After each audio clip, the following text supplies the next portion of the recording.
saya kedatangan tamu yaitu saya manggilnya Ibu apa Ayu apa Ci nih ya jadi. Ayu boleh lahir di Kan Palembang. Palembang panggilannya Ayu ya. Iya.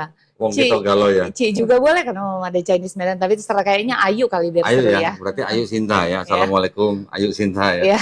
Waalaikumsalam Tapi kayaknya warahmatullahi lebih enak wabarakatuh. panggil C kayaknya. Ya udah C boleh Ah, deh. saya Sinta ya panggilnya. Ya, Nama aslinya sebenarnya siapa? Kristiani. Oh, Cuman memang Sinta ini waktu masih kecil aku sempat sakit-sakitan. Kayaknya udah keberatan nama ya, nama oh Kristiani. gitu. Dikasih nama Kristiani Telaum Talaum Banua. Banuani.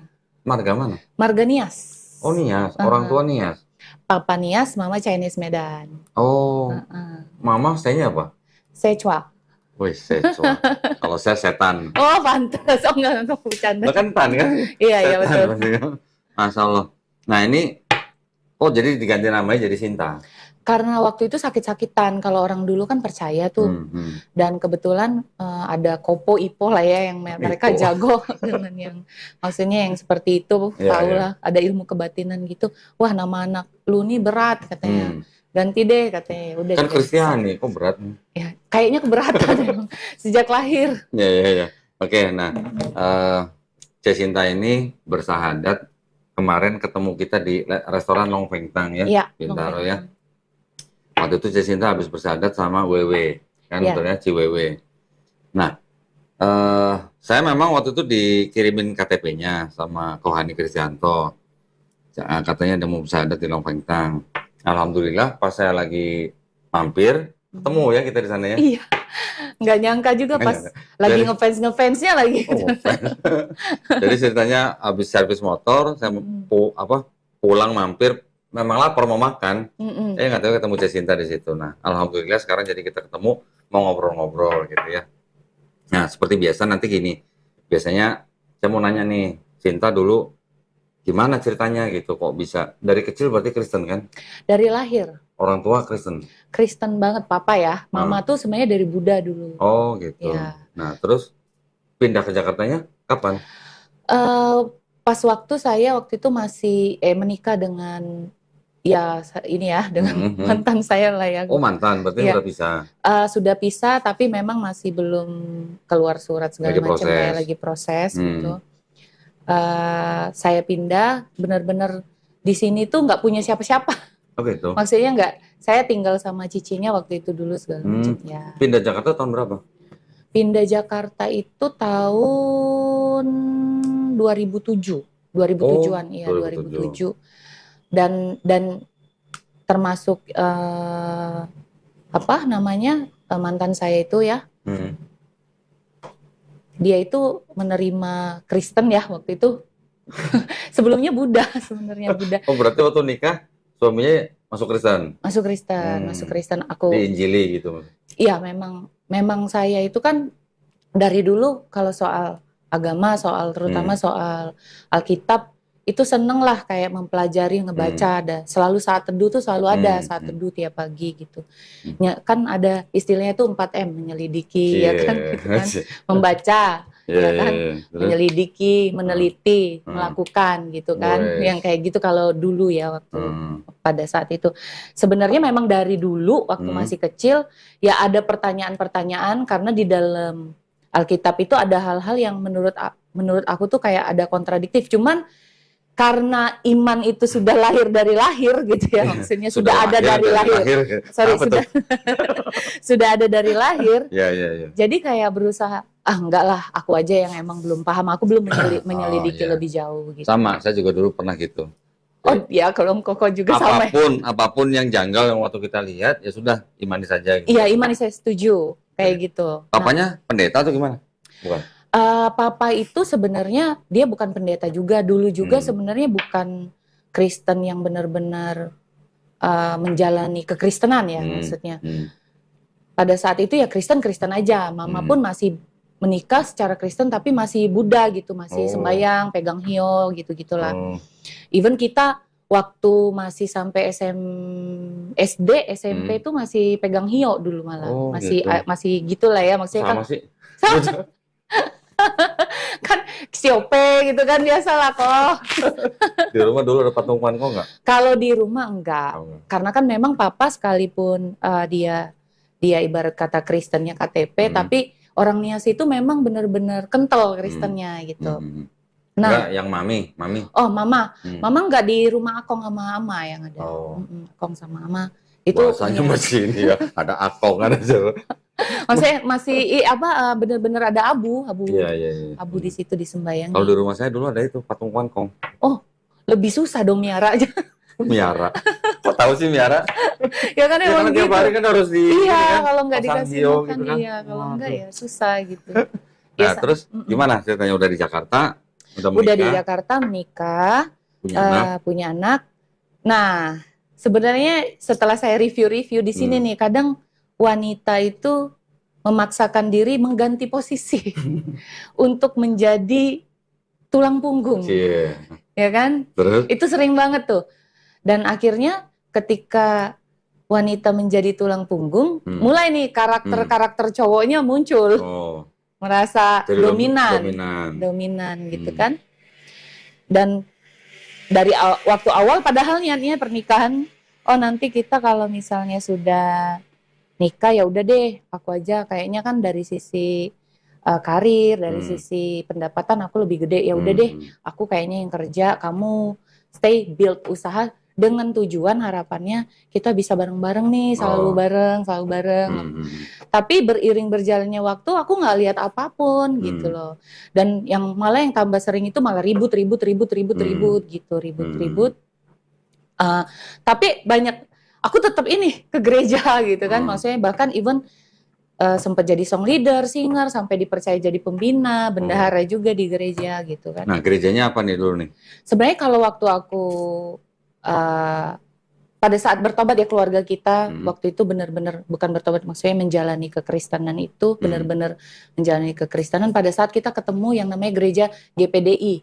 Which is bukan berarti ngomongin Kristen lain nggak gimana ya, maksudnya kalau yang namanya style karismatik itu lebih strict gitu, lebih keras, lebih dalam soal ibadah tuh nomor 1 gitu kan.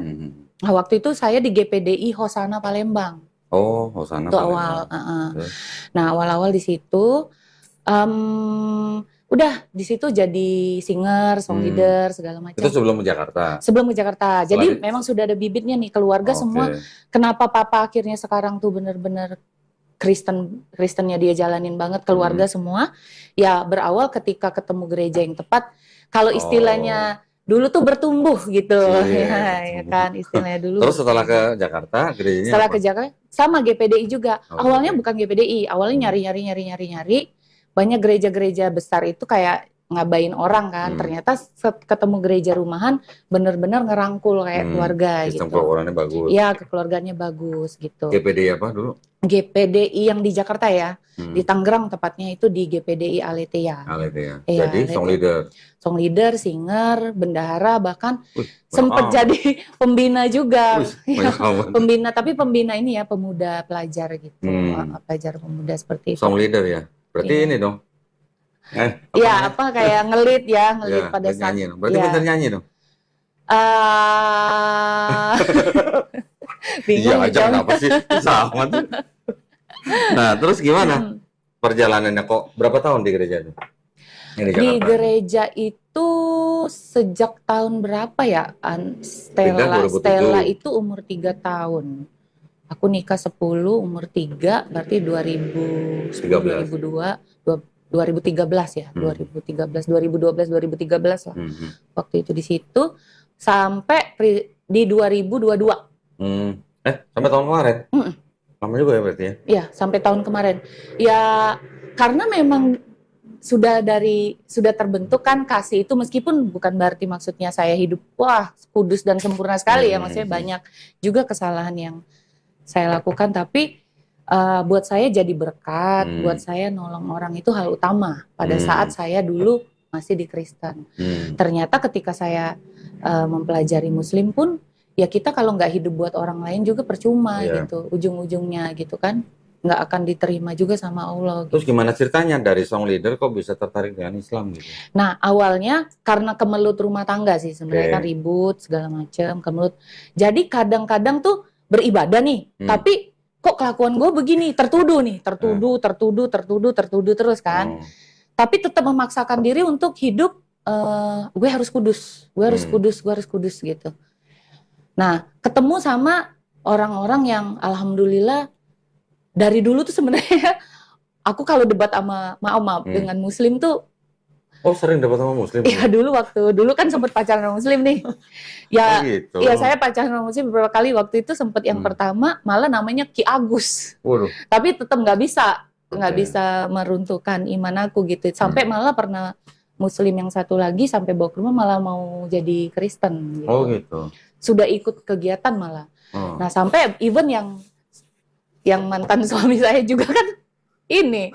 Meskipun masih proses ya, tapi buat saya kan kalau semenjak saya syahadat di 2012 kemarin, tepatnya tanggal 26, 2022, tepatnya tanggal 26 bulan 12 tahun 22, ya itu nggak akan aku lupain. Itu yang saya ketahuin, saya kan cari Mu'alaf Center Indonesia, cari sendiri tuh waktu itu. Nah, intinya saya sebenarnya sudah berpisah sebenarnya. Ya dari situ saya yakin bahwa sebenarnya secara agama saya sudah nggak gitu. Meskipun secara hukum sedang masih proses ya gitu. Tunggu, sorry. Tadi bilang syahadatnya 26 Desember 2022. Oh, udah syahadat. Aku udah syahadat. Di mana? Syahadat karena aku nggak pernah berpikir bahwa sesuatu ini yang namanya kepercayaan itu mau digembar-gemborin. Ya aku yakin ketika aku sudah la ilaha illallah Muhammad Rasulullah, ya aku udah syahadat. Waktu itu aku udah memutuskan itu. Di mana waktu itu? Waktu itu waktu itu ketemu sama temen di Ancol. Waktu itu kita ada acara di Ancol. Jadi aku berani bersyahadat di situ waktu itu. Di masjid atau bukan? Enggak sih, enggak di masjid karena habis diskusi bincang-bincang akhirnya aku aku memutuskan gitu loh. Tapi aku sudah sempet ke Istiqlal, waktu itu mau belajar sholat, tapi di balik ini aku masih ada salib di dalam kalung, masih ada kalung salib. Akhirnya aku lepas kan, habis itu, karena mau belajar dulu nih, maksudnya bener-bener tahu apa sih, karena aku pas waktu aku mencari tahu awal-awal kan debat nih, awal-awal dulu ya saya cerita, awal-awal saya diskusi, bahkan saya ketemu teman saya yang dia itu seneng nih diskusi, dialog gitu, diskusi soal agama gitu kan. Nah teman aku itu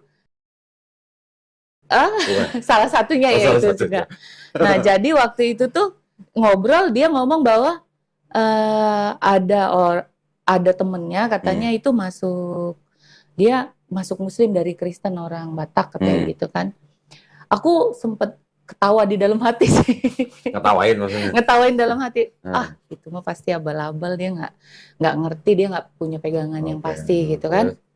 Terus akhirnya pas diskusi, saya terus debat sama dia nih. Lama-lama tuh mengerucut ke Trinitas. Awal-awal itu tuh yang dia tanya tuh, sebenarnya Kristus tuh apa sih? Ya. Dia awalnya tuh kayak gitu. Terus habis itu, ya Kristus itu juru selamat. Akhirnya saya jelasin tentang apa artinya Yesus gitu loh. Yesus itu kan kalau di Kristen dulu tidak ada jalan menuju Bapa kalau tidak melalui aku. Akulah jalan dan hidup dan kebenaran. Akulah jalan kebenaran dan hidup. Tidak ada jalan menuju Bapa kalau tidak melalui aku gitu kan. Yohanes 14:6. Wah, hafal masih ternyata. Alamatnya ya, adresnya alamatnya di mana? Karena nggak boleh, kalau zaman dulu kan nggak boleh salah alamatnya. Nah terus habis itu ya aku jelasin bahwa manusia itu nggak ada yang bisa terlepas dari dosa. Even pada waktu Adam berdosa itu manusia itu udah berdosa. Nah itu yang saya yakini pada saat dulu kan, makanya saya yakin banget bahwa dosa waris ya. Iya dosa waris, dan saya yakin memang jalan keselamatan ya cuman Yesus pada saat itu gitu. Mulai nih dia debat lah, kalau emang pertama gini, masa Tuhan 3 dia bilang, terus Bapa itu siapa? Sebenarnya kan di dalam hati aku udah nanya, aku udah bertanya-tanya, kenapa ya Yesus harus berdoa kepada Bapa? Kenapa ada Eli Eli lama sabaktani gitu kan? Allahku, kenapa engkau meninggalkan aku? Sebenarnya kan kita bertanya-tanya nih, tapi balik lagi, enggak lah, memang karena belum paham, belum ngerti banget. Aku berusaha kayak gitu, dan aku berusaha memperdalam terus iman aku di Kristen, kepercayaan aku, pengetahuan aku berusaha terus tuh. Untuk supaya bisa debat sama teman aku itu dan mengkristenkan dia gitu kan, supaya dia bisa terima Sampai nih. belum dikasih air minum, kasihan bener. Terus. Karena supaya ini, karena aku pikir Supaya meyakinkan ya, gitu. karena kan kalau di Kristen dulu kalau kita berbuah, itu kan buahnya ketika kita bisa membawa orang percaya Yesus itu kan buah. Iya. Kita berbuah gitu loh. Iya. Nah, sedangkan buah dan buah-buah ini yang akan dilihat oleh Allah pada Bapa, saat itu kan iya. Bapa Iya. gitu. Nah, itu yang saya yakini kan pada saat itu. Ceritanya kejar setoran gitu ya. Dan tapi kan memang saya udah membawa orang nih, saya Iya, pikir iya. waktu itu kan. Dan saya ini juga nih kayaknya nih orang nanya-nanya gitu kan. Mungkin bisa nih gitu kan, namanya coba-coba dulu gitu.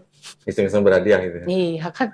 Kalau istilahnya tuh kita bisa, sayanya berbuat, maksudnya saya bertindak, selanjutnya kan urusan Tuhan. Ya, Istilahnya dulu iya. gitu ya enggak? Ya seperti itu keyakinan saya dulu gitu. Iya. Do the best, God do the rest, gitu kan zaman dulu. Even sekarang sih sebenarnya, maksudnya pada saat kita tahu siapa sebenarnya Allah satu-satunya kan. Nah, terus debat, tapi masih manis nih orang. Maksudnya gaya ngomongnya masih baik-baik gitu kan debatnya gitu. Teman-teman ini masih ngobrol. Itu teman-teman kantor apa teman-teman apa? Teman-teman kantor sih. Oh, teman kantor. Iya. Tapi memang yang paling bawel ya dia gitu kan. Oh, gitu. Nah, jadi pada saat itu Ini orang ini. iya, ini. jadi paling inilah paling ya gitu. Paling nyebelin gitu. Ya, kalau udah ngomong tuh nyelkit gitu. Nah, terus ketika saya mulai berdebat sama dia selalu bilang, akhirnya kan saya jadi ragu. Penasaran, bukan ragu. Saya awalnya tuh penasaran, pengen cari tahu terus, jadinya makin cari tahu. Nah, terakhir dia udah ngomong, "Lu terima emang Tuhan lu?" gitu. Terus habis itu ya udah, aku pikir diem aja, tapi aku nggak terima kan. Akhirnya saat teduh lagi aku berusaha mencari ini kan, mencari ilham lagi. Wah, ketika aku dapet ilham, aku ngomong lagi nih, gitu kan, aku ngomong lagi. Maksudnya aku cecer dia lagi bahwa enggak, pokoknya kenapa yang namanya kenapa ada Allah Bapa, Allah Anak, Allah Roh Kudus? Karena Tuhan itu adil dan juga Tuhan itu penuh kasih gitu. Dia bilang gitu kan. Saya bilang. Terus Tuhan itu harus menjadi manusia untuk menunjukkan kasihnya, dan dia harus menjadi manusia untuk menunjukkan keadilannya. Tuhan kan sudah buat ini ketentuan bahwa kalau berdosa harus mati. Upah dosa adalah maut. Upah dosa adalah maut. Ya. Lah, yang bisa melakukan hal itu nggak mungkin ada satu manusia pun. Itu yang didoktrin di saya, yang saya percaya pada saat itu. Ya iya juga sih, waktu itu kan saya yakinnya itu, bener nggak? Iya.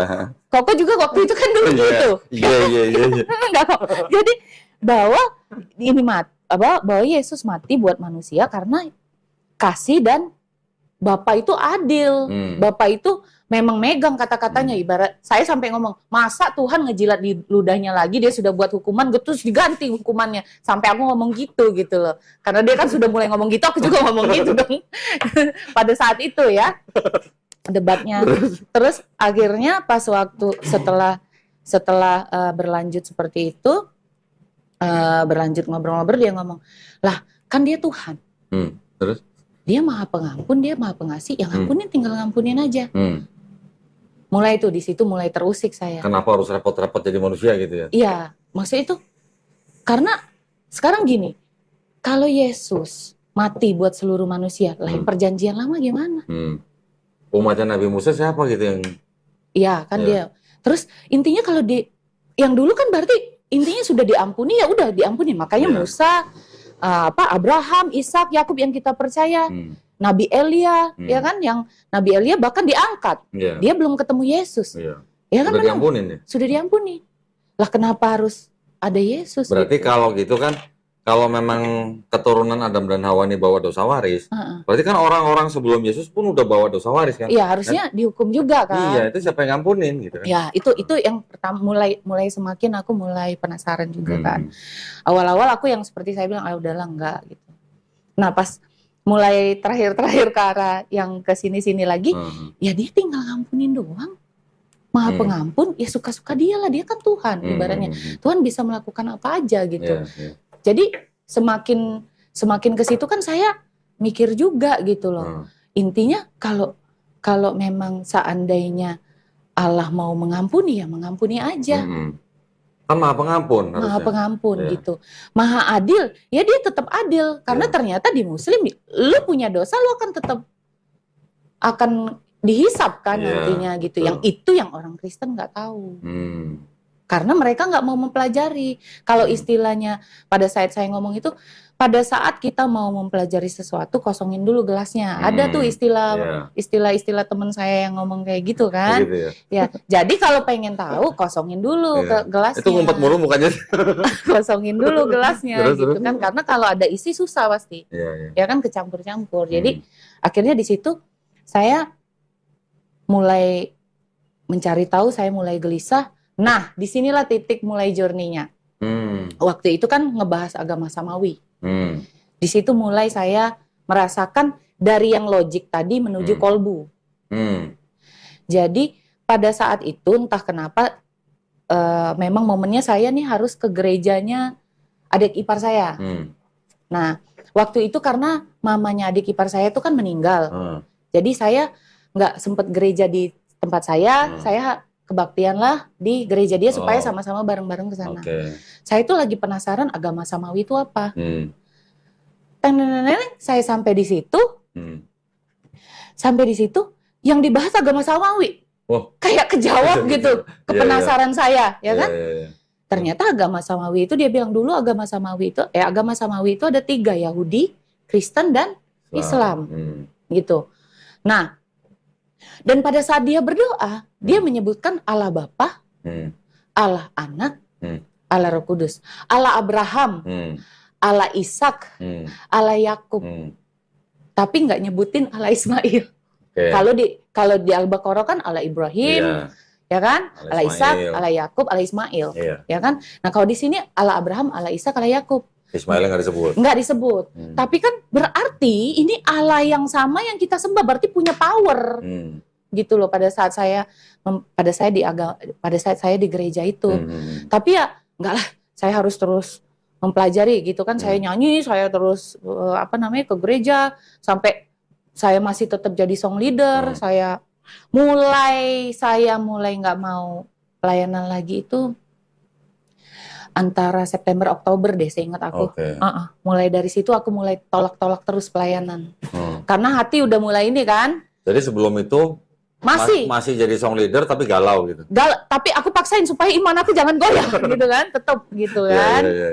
Jangan goyah gitu. Karena kan namanya dari dulu dari lahir aku juga sampai bawa orang banyak banget tanggung jawabnya, moralnya gitu kan. Masa iya gitu kan, nggak mungkin gitu. Nah, setelah agama segala macam itu mulai nih kalbu aku penasaran ya. Akhirnya jalan tengah di sini yang paling nggak enak.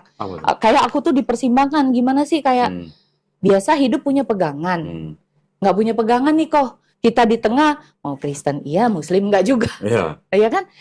Mau apa? Saya mau ngomong Yesus Tuhan, lidah udah mulai kaku berat gitu kan. Tapi mau ngomong sepenuhnya Allah juga masih belum gimana-gimana banget pada saat itu. Akhirnya saya cari tahu doa yang mustajab itu di sepertiga malam. Ya kan? Sepertiga malam. Tapi doanya tetap cara Kristen waktu itu. Tapi saya doanya bilangnya Allah Bapa, Allah Abraham, Allah Ishak, Allah Yakub. Karena menurut saya mau ke sini mau ke sana sama nih. Bener nih, Allahnya sama. Ya kan? Nggak salah.